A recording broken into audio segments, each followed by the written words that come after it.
कर इस मुद्दे से आगे बढ़ते हैं कि ऑपोजिशन का कहना है कि ईडी की रेड हो, इनकम टैक्स की रेड हो, सीबीआई की रेड हो, वो हर बार ऑपोजिशन लीडर्स पर ही क्यों पड़ती है? भारतीय जनता पार्टी के लीडर क्या सब साफ सुथरे? ये एकदम सफेद झूठ है।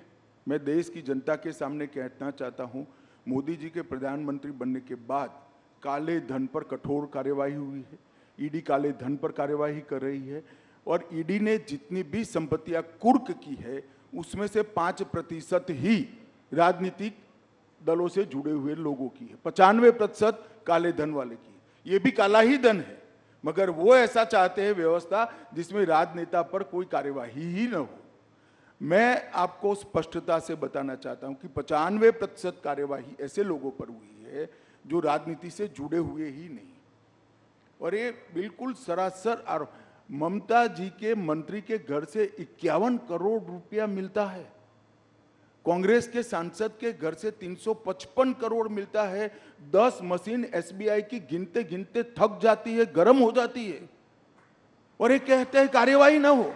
भैया, कार्यवाही का सवाल मत उठाओ। तेरे सांसद के घर से 350 करोड़ कहां से आया, वो सबसे बड़ा सवाल है। ममता के मिनिस्टर के घर से 55 करोड़ कहां से आया, वो बड़ा सवाल है।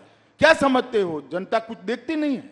तो क्या नोटों की गड्डियां भरने के लिए मेटाडोर लाने पड़ते, एक मेटाडोर छोटा पड़ गया, दूसरा मेटाडोर रात को 4 बजे लाना पड़ा।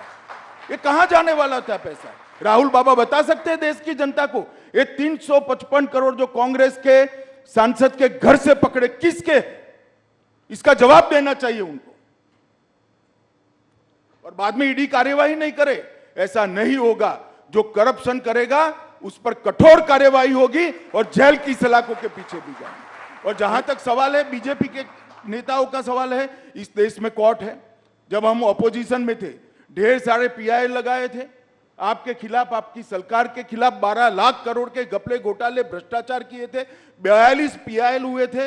42 पीआईएल में से 35 में ऑर्डर हुए थे, और आपकी ही सरकार ने आपके खिलाफ एफआईआर रजिस्टर करनी पड़ी। अगर हिम्मत है तो जाए कोर्ट में।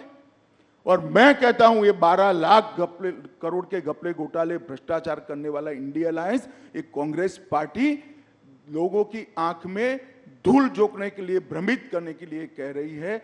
वास्तविकता है 23 साल से नरेंद्र मोदी जी मुख्यमंत्री और प्रधानमंत्री रहे, उन पर 25 पैसे का आरोप देश में आज तक कोई नहीं लगा।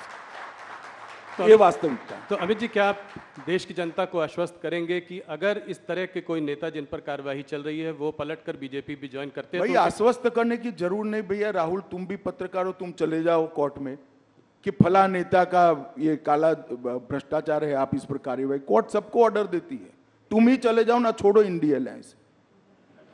मैं सिर्फ सवाल पूछने तक ही सीमित रखता हूं अपने रोल को। अगला सवाल अमित जी, जैसे जैसे